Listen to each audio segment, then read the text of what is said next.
Luttigse Lens.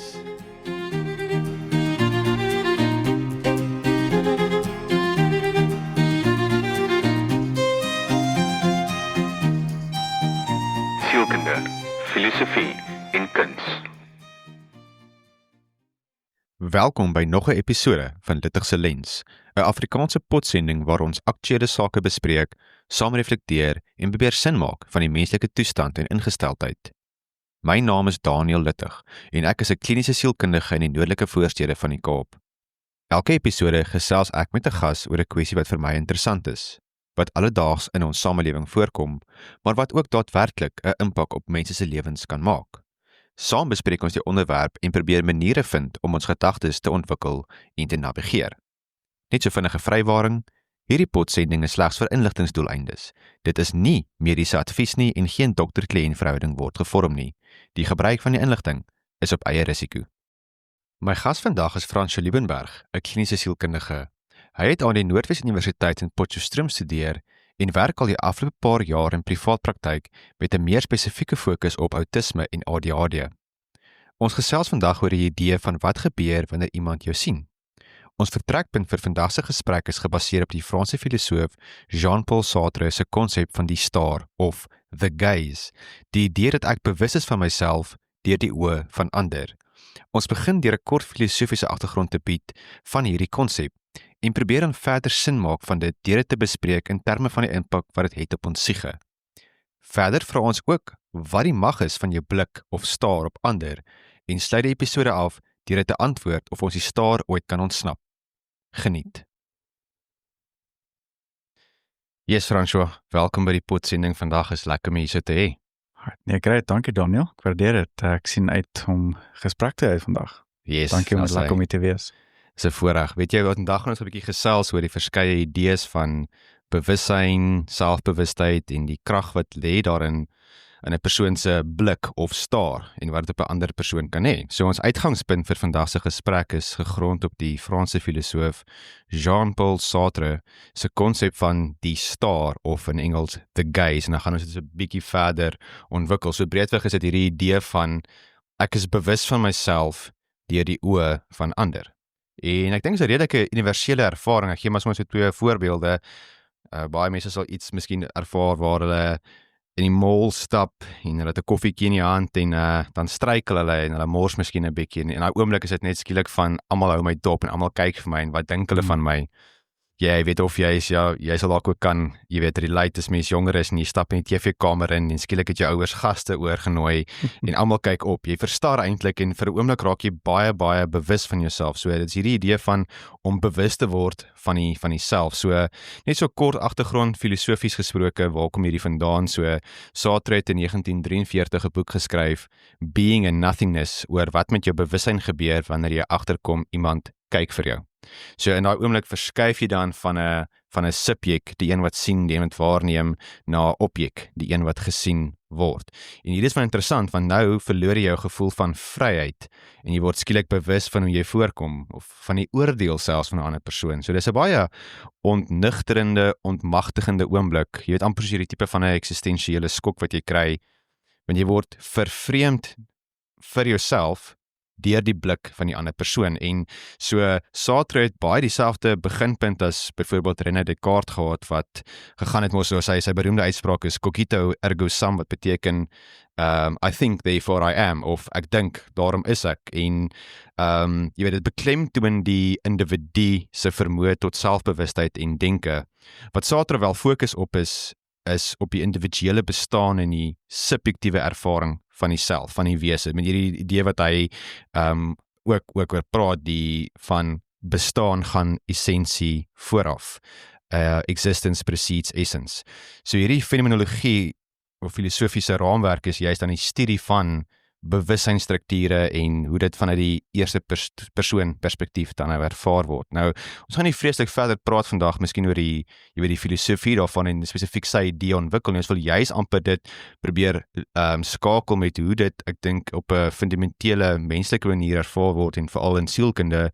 Jy weet, hoe maak ons sin van dit en miskien prakties, hoe kan ons daarmee omgaan? So, my eerste idee en my vraag aan pres, en ek sal bly wees Fransjo, as jy my 'n bietjie kan help om hierdie verder te ontwikkel of te artikuleer is, hoe beïnvloed dit ons siege? Want ek dink hierdie idee van dat iemand na my kyk of na my staar, jy weet, kan lei tot skroom, sosiale angs, of jy weet selfs 'n vervreemding van jouself. Sure. Nee, ek dink ek hou baie van die onderwerp en dit is beslis 'n baie menslike ervaring, wat soos jy genoem het, ons almal, jy weet, meer kan struikel dalk partykeer.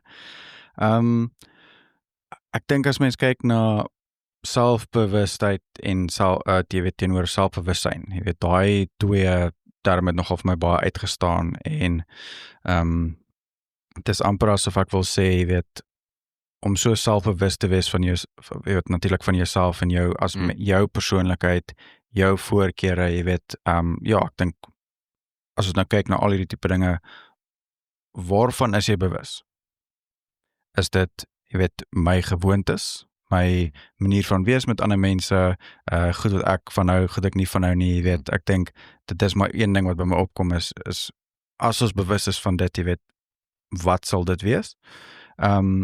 Maar ook, het klink my dan, as mens kyk na self, om jy weet, selfbewus te wees van hierdie goed in 'n negatiewe manier, dan is daar ook waar jy self kritiek miskien kan uitspreek oor hierdie feite wat jy bewus, wat jy van bewus word van jouself. So, ja, is interessant, ek dink nou dat jy daar noem, want ek dink dis nogals wat baie keer gebeur, wanneer ons, jy weet, wat is die konnotasie wat ons heg, emosioneel, en die interpretasie van die self en daai self, as mens selfbewus raak, is baie keer negatief, dit is nogals interessant, want jy kan 'n bietjie verder sin maak van dit, want ek dink is die idee van jy begin dink soos jy dink ander mense van jou dink, en is gewoonlik, ja, dit is gaan baie gepaard met selfkritiek, perfeksionisme en sosiale angs. Ja, absoluut, ek dink dis vreeslik interessant dat om bewus te wees van jouself en jou eienskappe, kenmerk en al die tipe dinge, hoe is dit dat ons partykeer gaan aanneem wat ander mense gaan dink van ons en dat dit dalk negatief gesien kan word, waaras dit ook as positiewe dinge kan gesien word. So ons het 'n tendens amper, wil ek sê, om dinge van 'n negatiewe kant af eers te sien, of kan ek sê amper worst case scenario te dink as dit kom by hoe ander mense ons interpreteer. Ja, nou dit laat my dink, miskien is die vraag natuurlik uiteraard van die saak is, hoekom is dit so, maar ek dink, jy weet, ons 'n bietjie verder daar dink, wat vir my opkom is, jy weet, van die ou psigoanaliste en veral ouens soos Jung byvoorbeeld het gesê dat, jy weet, hoe jy anders sien, sê baie van wat jy nie van jouself wil sien nie. Die idee agter dit natuurlik is ook 'n groot deel van sy konsep van die shadow of die skadu of die skadukant, en Jung het mos gemeen dat die onaanvaarbare dele van die persoonlikheid dan wat deur die skadu, jy weet, verteenwoordig word, veral geneig is om dan aanleiding te gee tot iets soos projeksie of projektering, jy weet, wat op verskillende vlakke kan plaasvind. Nou, as ons dink aan projektering, jy weet, dis hierdie idee dat mens dan basies dit wat jy oor jouself dink, jy weet, deur die oë van iemand ander te begin sien en interpreteer. Dan word jy projekteer jou eie interne gevoel, emosies, gedagtes op die ander persoon of situasie. Maar ek dink dit is waar baie keer hoekom dit dan negatief raak, want dit word deur die lens gesien van ons eie skadukant, die dinge wat ons self nie van hou, van onsself wil sien nie, wat is dan deur die ander persoon se oë, jy weet, begin sien. Dis interessant, ek wonder dan hierdie, jy weet, skadudeel of hierdie deel wat ons nie van onsself van hou nie, of hierdie oordeel wat dalk gespreek word teenoor so iets, hoe baie word dit nie, jy weet, kan ek sê, ontwikkel deur die samelewing nie, en die verwagtinge wat die samelewing skep nie. So wie sê daar's 'n probleem met die aspek wat ek van myself waarneem? Is dit ek, of is dit die samelewing, of albei?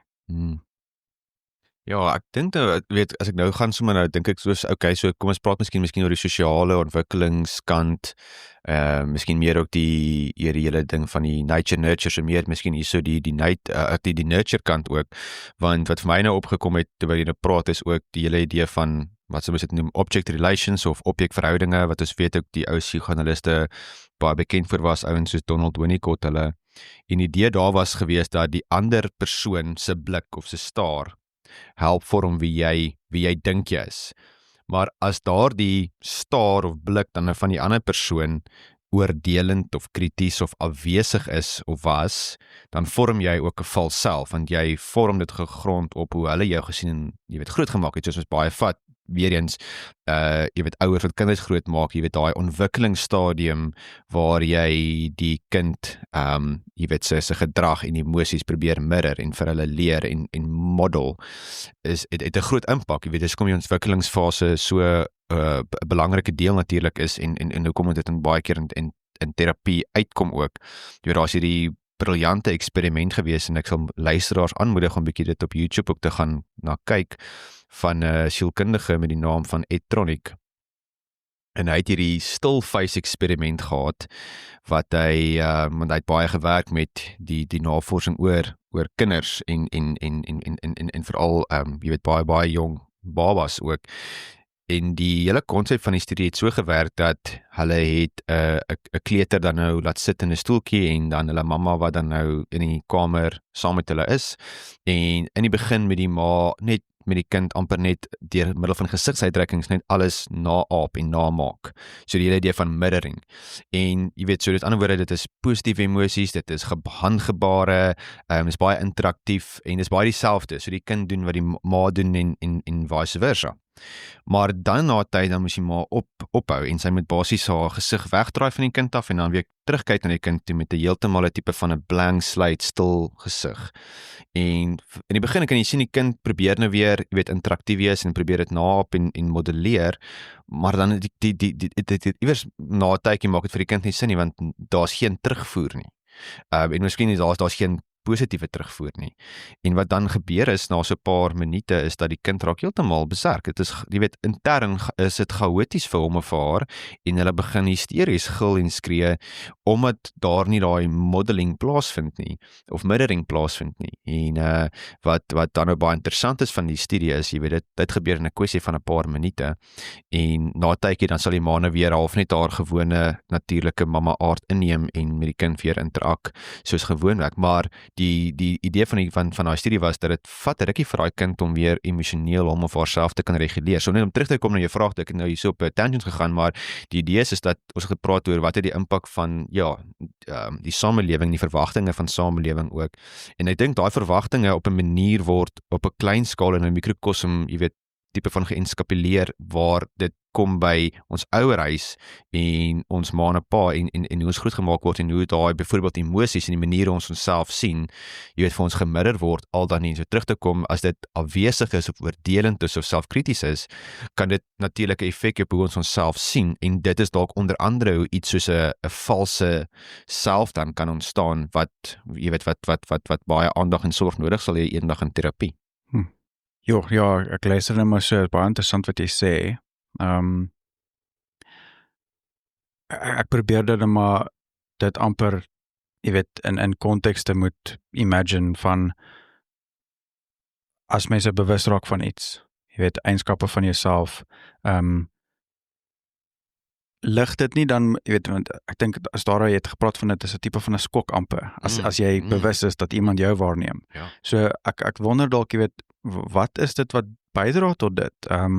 Is dit dat, jy weet, jy dalk, jy weet, onderliggend besef hoor jy, maar kyk hoe drasties is my lewe miskien as, jy weet, van iemand anders se lewe af, of ek dink as mense dit nou moet vergelyk, of as jy moet besef en selfbewus word van wie is ek, wat doen ek, waarvan hou ek nie, en dit moet vergelyk met ander mense se ervarings, en dalk moet kyk, jy sê, maar ek doen nie daai nie, of hoekom doen ek nie hierdie nie, of ek moet dalk hierdie doen, jy weet, weer eens klomp verwagting miskien wat geskep word deur die samelewing, deur mense ouers, of dalk miskien net jou eie doelwitte en behoeftes. So dan wonder ek of daar 'n ongemak geskep word deur miskien 'n kontras wat mens dalk agterkom, of waarneem. Ja, en ek dink dit raak 'n tipe van 'n maatstaf in daardie oomblik, want ek dink soos jy nou praat, jy weet, kom ons vat 'n voorbeeld miskien, jy moet dalk na 'n vriend se woonstel toe gaan om met hulle toestemming en hulle sleutel om nog iets vinnig te gaan haal en in daai oomblik wat jy na hulle woonstel toe loop, jy weet niemand sien jou nie of jy veronderstel jy dat niemand jou sien nie, jy's so hierso tydens middagete daarso en jy's besig daar te karring met die bossleutels om die deur oop te kry en jy weet nie dat die ene is nie en daar stap dalk die buurvrou verby terwyl jy besig om te doen. In daai oomblik is daar daai skok van jy voel soos 'n indringer, 'n inbreker. Wat dink sy? Wie is hierdie vreemde persoon wat in hierdie persoon se deurkarring? Jy weet, en in daai oomblik is daar iets van wat dink hierdie persoon van my? En ek dink dit raak tipe van 'n maatstaf want dit is soos hoe ons onsself gesien het tot jy weet letterlik 'n oomblik terug terwyl ons onsself nou sien. Is skielik daar's hierdie dit skakel nie so lekker met die miskien idee wat ons van onsself gehad het nie. En jy weet baie keer moet ons amper onsself oorreed dat dit wat ons doen is nou nie verkeerd nie of dis okay of dis reg om dit te doen. So baie van daai meer positiewe self-reinforcement. Maar in daai oomblik is daar iets ontnigterend, skokkend wat gebeur ook. Soos ons nou praat ook, want dit laat my dink aan op watter ander terreine wat sou my sê manifesteer hierdie tipe fenomena. En ek dink ek byvoorbeeld soos jy nou genoem het op sosiale media ook. Want jy weet daar's miskien nie noodwendig 'n fisiese persoon wat jy dop neem, maar daar's miskien dit daar verder vat. Daar's daai virtuele blik of daai the virtual gaze. En jy weet, wanneer jy plaas iets op sosiale media, met ander woorde, jy sit iets of 'n deel van jouself daar buitekant en jy wag vir, jy weet, aanvaarding, toestemming, validasie. Jy weet, in daai virtuele gaze word dan 'n nuwe vorm ook van selfwaarde baie keer, want weer eens dat ek dink dit reinforce hopelik vir die persoon iets positiefs binne hulle, maar ek dink waar onnigtering baie keer aan plaasvind is juis wanneer daai ding wat ons osself mee meet miskien nie meer samehangend is met dit wat ons verwag nie. Byvoorbeeld, jy plaas 'n prentjie van jouself en jy kry nou net 2 of 3 likes en skielik wonder jy dan, maar hoe sien mense my? Wat dink jy? Terwyl as jy daai selfe prentjie plaas en jy kry 100 of 'n paar duisend likes, dan is dit skielik maar dit is reg. Dis okay om so te lyk of dit is sosiaal aanvaarbaar.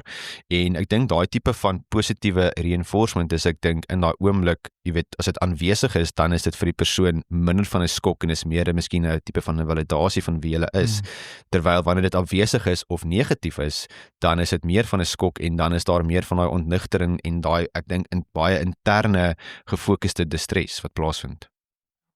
Sure. Nou dat jy so daarvan praat, ek dink wat daai virtuele gaze ook wat jy nou genoem het, die foto of die post of wat ook al mens opsit, dit is ook 'n verskriklike, ek wil nie sê gefilter nie, maar ek wil amper sê dit is 'n baie spesifieke weergawe van wat jy gekies het om op te laai. So dit is dalk 'n foto van hierdie angle met jou goeie angle as dit mense sal sê. Of jy weet jy dalk 'n filter opgesit of dit was op hierdie dag wat jou hare perfek gewees, jy weet daai tipe ding. So dit is baie soos ek sê 'n spesifieke weergawe wat jy goedgekeur het en dit is al wat mense dan kan na kyk of oordeel of like of wat ook al.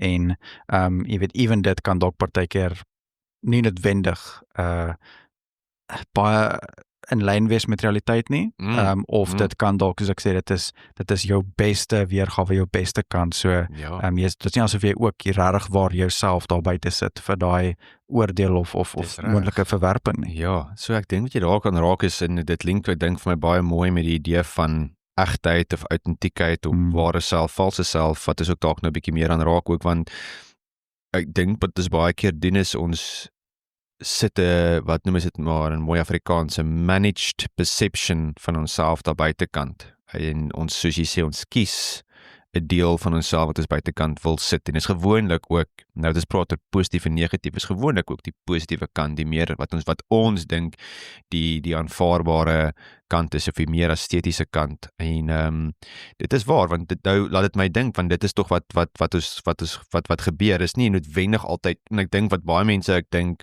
die indruk wat geskep word baie keer oor mense se verstaan van sosiale media is dat dit is alles is gefabriseer en is vals. En daar is definitief sulke tipe plasings ook. Maar dis baie keer dat mense net weerhou om die ander dele of ander kante van hulle self ook te plaas. So hulle plaas net 'n kant van dit. So ek dink wat ons dalk, wat ek dalk nou sê dalk is miskien ek vra myself of hoe skakel al hierdie goed met mekaar, want nou aan die een kant dink ek, jy weet, wanneer jy 'n plasing van jouself opsit wat werklik jy is. Met ander woorde, daar's 'n deel van dit wat eg en waar is nie, sit net daardie deel op, maar dit verteenwoordig nie die hele self nie.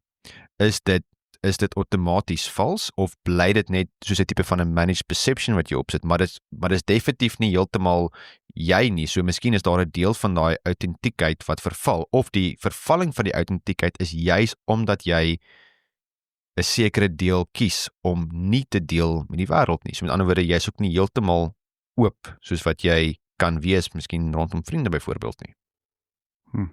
Absoluut. Ek dink dit sluit dan nou by aan wat jy vroeër genoem het oor in watter verskillende kontekste kan hierdie manifesteer. Natuurlik kan ons heeldag klomp gesprekke hê van verskillende rigtings af, maar as mens so daarna kyk, dan wil ek amper sê dat daar gaan 'n tipe van 'n koste wees daaraan om jouself te wees. Of as jy nou, jy weet, 100% autentiek is en jy weet jy het jou opinies, jou voorkeure en jou behoeftes, al daai tipe dinge.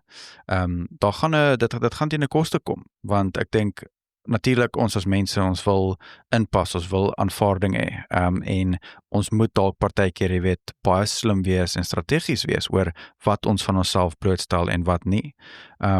So ek wil amper dink, jy weet, as 'n groter tema, maar wat by my opkom hierso is, om miskien jouself te wees 100% is maar soos 'n tweesnydende swaard in sekere kontekste. Ja. Ek dink moet ek daar 'n bietjie verder ontwikkel ook, want jy weet die vraag wat baie keer ek dink opkom vir mense is, jy weet, as 'n mens dan dinge doen met hierdie managed perception, jy weet, wat is die koste? Want ek gee 'n voorbeeld, baie mense byvoorbeeld is bang vir, miskien iets van soos dat hulle nie gaan aanvaar word nie. Mens kan dit miskien meer, kom ons maak dit meer verhoudingsgeoriënteerd. Mense is baie keer bang vir konflik of dat hulle verwerp sal word deur 'n persoon in 'n verhouding, vriendskap of andersins. So baie keer is dan die geleefde weergawe van die self is nie noodwendig heeltemal vals nie, maar dit is net 'n deel. Dit is miskien eendimensioneel ook selfs.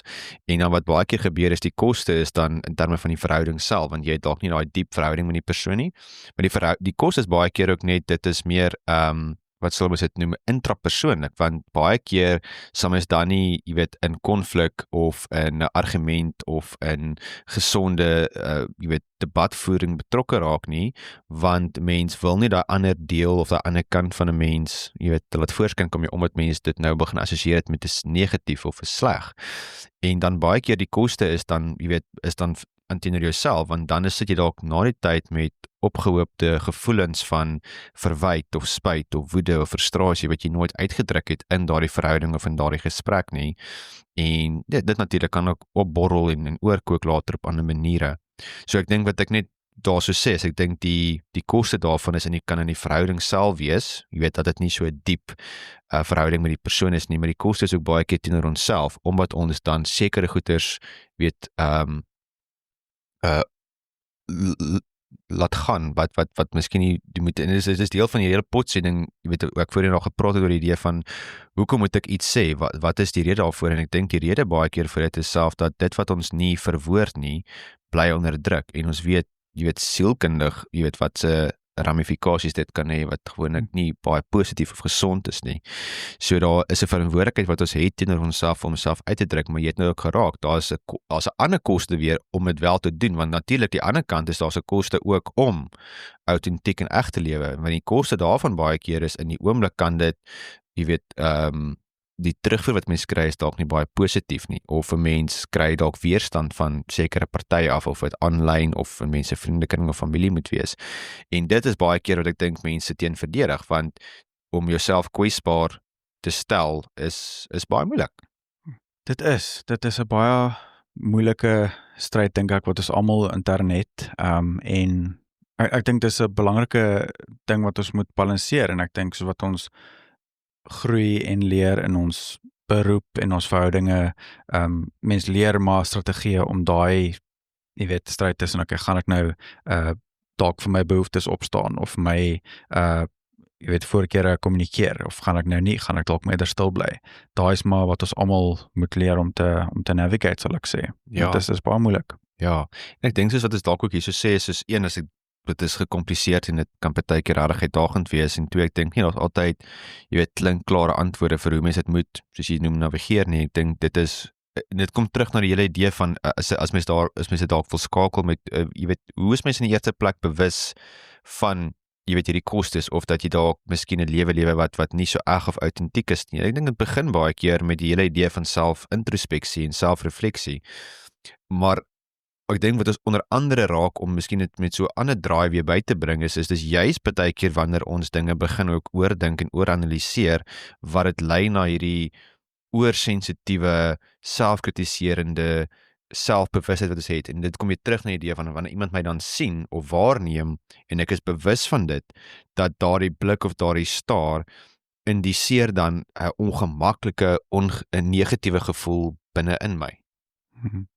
Dit laat my dan nou weer eens net teruggaan na 'n punt wat ons miskien aan geraak het voor die tyd of voorheen was self-awareness is meer feite wat jy oor jouself uitwys.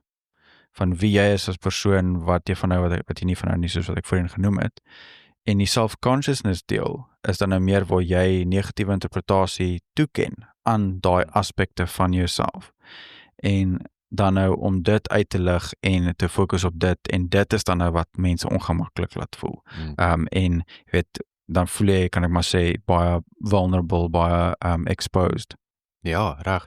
So dis, as ons ook dit praat, so ek het dit nie geweet nie en toe 'n bietjie navorsing ek doen, toe het ek agtergekom of op het afgekom dat Sartre self het blykbaar hierdie toneelstukke geskryf en in een van sy toneelstukke, as ek dit reg het, is die naam No Exit en daar's hierdie aanhaling van Hell is other people. En dit gaan oor die idee van, want hulle kyk vir jou en jy kan nie ontsnap nie. En toe moet nog eens wat dink, ek wonder, en is dalk met 'n aanname vermoede, maar ek dink daar's redelik baie mense wat so voel, dat dit is juist hierdie stare en blikke van ander mense, wat mense ingeperk hou. Die idee weer, ek kom terug na dit en ek sal graag dit op 'n latere stadium vandag wil saamvat, is die idee van vryheid ook.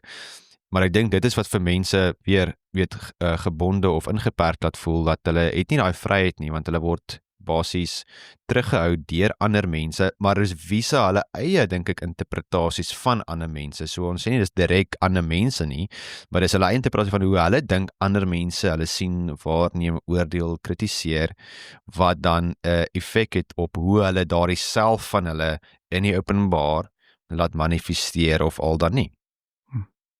As ek kyk byvoorbeeld na die fliek, daar's 'n redelike ou fliekfilm, Rear Window. Ons kan seker enige realiteit TV ook vat, maar is daai konstante gevoel van wanneer ek dopgehou word, dan verander my gedrag en identiteit. En ek dink om dit weer terug te skakel met miskien prakties, wat kan mense rondom dit doen, want ek dink die idee is dat hierdie is so 'n universele gevoel, en ek dink wanneer mense met mense praat en mense het woorde om hierdie, ek dink baie moeilike gevoel te probeer verwoord. Nou kom ons agter, ons baie mense wat nogals so voel, hierdie idee van hoe hulle gedrag en identiteit verander word deur die krag of die mag van 'n ander persoon se blik of staar. So ek wonder so hard op Fransjo, prakties, ons praat nou van 'n paar goeie, ons praat hier so van egte autentiekheid, ons praat van valse self, ware self, ons praat miskien van, 'n bietjie ook van die samelewing en die sosiale maatstawwe wat daar buitekant bestaan, online byvoorbeeld ensovoorts. En ek wonder miskien prakties, hoe sal 'n mens omgaan in 'n wêreld wat ek dink hierdie verskynsel en hierdie idee van mense wat miskien al hoe meer miskien selfbewus raak en dit is baie intern gedrewe. Hoe sal 'n mens bietjie sin maak van dit en miskien luisteraars ook, hoe gaan mense om met dit, op 'n dag-tot-dag basis? Ja, ek dink prakties, ek meen ons almal kan relate met hierdie, uitdagings en hierdie ervarings wat mens kan hê. Ek dink wat mens baie sien, in mense beroep en as terapeut, dat mense sukkel vreeslik baie in verhoudings en net, om na hulle self te kyk, om na hulle eie behoeftes na te sien en hulle doelwitte, te bereik en al daai tipe dinge, as hulle nie eerlik is met hulle self tot 'n groot mate rondom wat hulle behoeftes is en wie hulle eintlik is nie. daar's verskriklik baie interne konflik wat manifesteer en ek dink ek wil amper sê die belangrikste ding is dat jy daai aspekte van jouself baie goed, kan ek sê, bestudeer, sodat jy eers bewus is van dit. Jy kan nie iets verander of iets najaag wat jy nie eens van bewus is nie. So dit is maar waar mens sal eers wil begin. En wat ook al mens moet doen om dit te kweek, dink ek is baie individuele proses, maar daai is kan ek sê amper 'n beginpunt as ek dink aan prakties. Ja. Ek dink is ook as praat hier dalk ook hierdie praat van jy weet om bewus te raak van dit. Jy weet is nou natuurlik in 'n ander konteks wat ons hierdie bewustheid dan gebruik om bewus te raak van dit, maar dit is so relevant want jy weet verandering is nie moontlik as mens nie bewus is van iets nie om daai insig te verkry. En dat mense maar net dink natuurlik aan terapie ook en so aan, maar jy weet daai idee ook van dat jy het ook die mag deur middel van jou staar om iemand anders te kan help of selfs te vernietig of seer te maak. En in 'n terapeutiese konteks, hoe ek daarna kyk ook is dat die manier waarop 'n kliënt beleef dat die terapeut vir hulle kyk of hulle sien sonder oordeel kan genesend wees. Jy weet, en dis amper die teenoorgestelde van hierdie reducing gaze. Jy weet, so dis meer 'n tipe van hierdie is 'n holding gaze. Jy weet, jy hou die persoon, jy weet, in gedagte en hulle ervarings en emosies.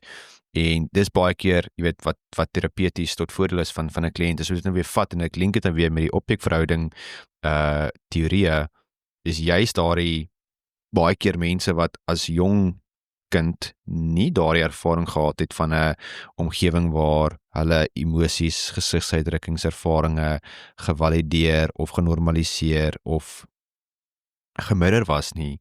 En dan is terapie amper jy weet as 'n groot mens of 'n ouer persoon, jy weet 'n tipe van 'n wat sou mens dit noem, 'n helende, genesende terapeutiese interaksie wat kan plaasvind om te help om van daardie manier hoe ek myself sien, myself beleef deur die blik van 'n ander te kan help genees. Ek hou baie van daai siening. Ek dink dit is ook hoekom ek dink die terapeutiese spasie soos jy nou noem is 'n baie spesifieke intieme konteks. En dit jy ervaar iets van 'n ander persoon af, ek weet as kliënt nou jy ervaar die terapeut wat jy weet kan ek sê nie oordeel nie, soos jy sê daardie spasie daar valideer ervarings en dit is vir baie mense partykeer die eerste keer of een van min wat hulle sulke positiewe ervarings met 'n ander mens het en daar's ook nogal daar's 'n vertroue natuurlik dat wat jy gaan sê, wat jy gaan doen, hoe jy gaan wees, hoe jy gaan voorkom, natuurlik nie blootgestel gaan word aan ander mense nie, want dis maar natuurlik die natuur van die terapeutiese verhouding. En ek dink daai sekerheid wat kliënte baie keer het, weens daai baie ernstige grens, laat hulle ook, kan ek maar sê, baie vinniger toe om hulle self te wees, en dis wat jy presies wil hê, is om daai spasie te skep. Ja, absoluut, en ek dink iets wat ek en jy natuurlik baie sien, en ek dink om hierdie dit te normaliseer vir mense ook is dat, jy weet, mense kom na terapie toe met dinge wat hulle met niemand anders se deel nie, dalk nie eens met hulle, jy weet, eie man of vrou, of met hulle ouers, of beste vriende nie, jy weet, juist omdat hulle dalk skaam voel, of, jy weet, gemarginaliseerd voel as gevolg van 'n sekere denkwyses of gedrag, en terapie is uiteraard van die saak dan, jy weet, 'n spasie wat geskep word, om daai met dit te kan sit, en dit op 'n ander manier te ervaar, en ek dink die idee was, jy weet, in my studie so ons baie keer, jy weet, geleer is oor terapie is om vir die persoon 'n atypiese ervaring te gee van 'n verhouding, want tot op daardie stadium, soos jy sê, was hulle realiteit of hulle ervaring verhoudings op 'n baie sekere manier en het hulle ook baie seer gekry, en dis juist hoekom hulle dan dele van hulle self begin weghou of terughou, juist om nie weer so seer te raak nie. So ons het baie natuurlik simpatie en empatie vir 'n persoon wat veral vir die eerste keer ook, jy weet, in terapie sit, want jy weet, daai verhouding op te bou, maar juist om hulle toe te laat om, weet, kwesbaar te wees, maar in daai sessie om juist dan, jy weet, deur daardie emosies en gedagtes te kan werk, en hopelik, jy weet, dit op 'n transformerende, jy weet, wyse te laat plaasvind wat genesend kan wees vir hulle. Absoluut. Ek dink dit is 'n baie bemagtigende proses vir hulle ook, jy weet, as hulle self kan wees, in so 'n spasie met iemand anders wat hulle miskien dalk nie voel hulle kan wees buite in daai spasie nie. En hulle kan dalk, jy weet, hopelik dit ook vat en gemaklik wees om meer in lyn te wees met hulle autentieke self. Absoluut. Ja. En dit laat my dink, en jy weet, miskien as met dit nou hierso so verder, jy weet, na die einde toe ek beweeg, kom die vraag my op, jy weet, van selfs in terapie, praat ons ook oor die idee van die star of the gaze. En die vraag wat my opgekom het was, maar kan mens dit ooit ontsnap? Kan mens ooit hierdie star ontsnap? Jy weet, so ek sal my veronderstel, iemand so Sartre sal sê, nee, dis deel van wat dit beteken om met ander te bestaan. So die sleutel van hierdie lê dalk nie in ontsnapping van die star nie, dit lê dalk in die aanvaarding van die star. Dis iets soos, nou is my eie woorde nou, maar ek word na gekyk, maar ek kies om steeds autentiek of eg te wees. So dalk is die ware vryheid om gesien te word en steeds jouself te wees. Baie diep insig daai, ek dink absoluut, ek stem saam. Ek dink nie ons kan dit ontsnap nie. Soos jy sê, wat Sartre genoem het van, is deel van om mens te wees. Ek dink ons doel moet nie wees om te wil ontsnap nie. Ek dink ek sien maar altyd, jy weet, daar gaan altyd mense wees wat van jou hou, en daar gaan altyd mense wees wat nie van jou hou nie. Ek dink ons kan nie oordeel en verwerping van ander mense af vermy nie. Dit is een van daai dinge wat gaan kom. En ek dink 'n baie belangrike sosiale vaardigheid wat ons moet leer as mense is hoe deel ons met dit?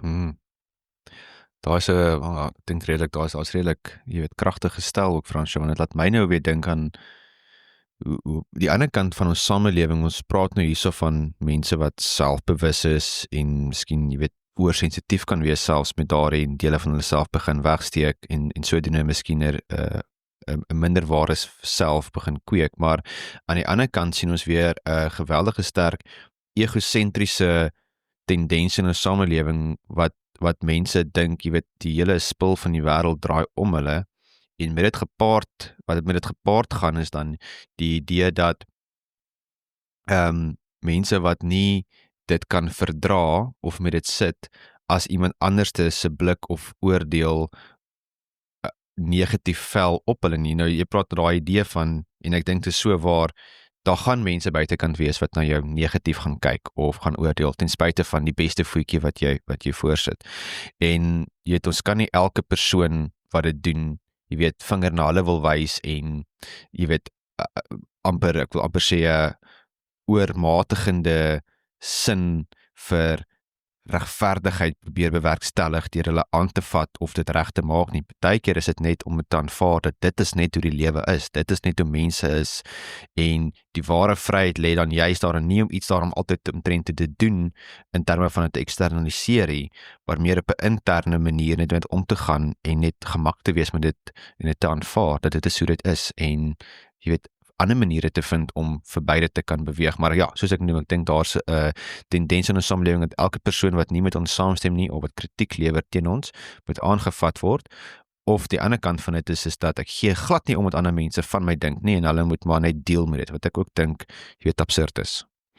Ja, daar's baie gevare vir albei van daai kante van dit. Ek dink op 'n einde van die dag kom dit neer op as iemand nie van jou smaak van musiek hou nie, of as hulle nie kan verstaan hoekom jy dalk eerder 'n aand in wil verkies eerder as om uit te gaan of om te kuier of so nie. Natuurlik is daar 'n teleurstelling wat mens sal ervaar in dit want dit is miskien 'n geleentheid wat mens nie meer het om met daai persoon te kan connect nie, of dis dalk 'n soos ek sê, die tweesnydende swaard voorbeeld wat hier inkom, waar jy is jouself, maar die koste is dat jy miskien geleenthede verloor en jy weet, minder kan interakteer met ander mense, maar net omdat hulle dalk oordeel geplaas het op dit of teleurgesteld is, so jy is ook teleurgesteld, beteken nie dit is dat hulle jou verwerp het as mens of as persoon nie. En ek dink daai is waar mens die onderskeid tref tussen as iemand nie met jou saamstem oor iets nie, soos jy sê, die tendens om dadelik, jy weet, sterk te reageer op so iets is nie altyd 'n baie gesonde neutrale manier om daarmee te deel nie. Ek dink ons samelewing het vandag ontaard in iets wat baie meer wit en swart is, soos ons nou praat, en ek dink maar as gevolg van die gepolariseerde, jy weet, sosiale media algoritmes en jy weet hierdie echokamers en politieke tendense het dit al hoe meer mense minder verdraagsaam gemaak teenoor ander wat nie met hulle saamstem nie. So ek dink hoe jy dit nou verwoord het, ek dink is presies wat ons sê, is dat beteken nie omdat iemand nie met jou saamstem of 'n ander siening het oor 'n ding dat hulle outomaties dan 'n vyand is of other is nie. Ek dink want dis die idee wat ons vandag kry, dat as iemand nie met saamstem nie, dan is hulle nie deel van my groep nie en ek moet amper half doelbewus teen hulle rally, en ek dink dit is wat ek dink as ons nou weer dink om terug te kom na verhoudinge toe, dis wat verhoudinge vandag so ongesond is, want jy weet in vriendskap of online, weet as iemand nie saamstem met ietsie, onmiddellik word hulle gesien as 'n indringer, 'n vyand, en ons moet daarteen verdedig, en baie keer sien ons maar op sosiale media veral ook, waar mense ook meer geneig is om daardie eienskappe uit te leef, jy weet hoe lelik dit raak in die bekgevegte wat plaasvind, en dit is jammer, want dit die koste weer daar natuurlik is, in terme van verhoudinge en menseverhoudinge in daardie geval. Ja, absoluut.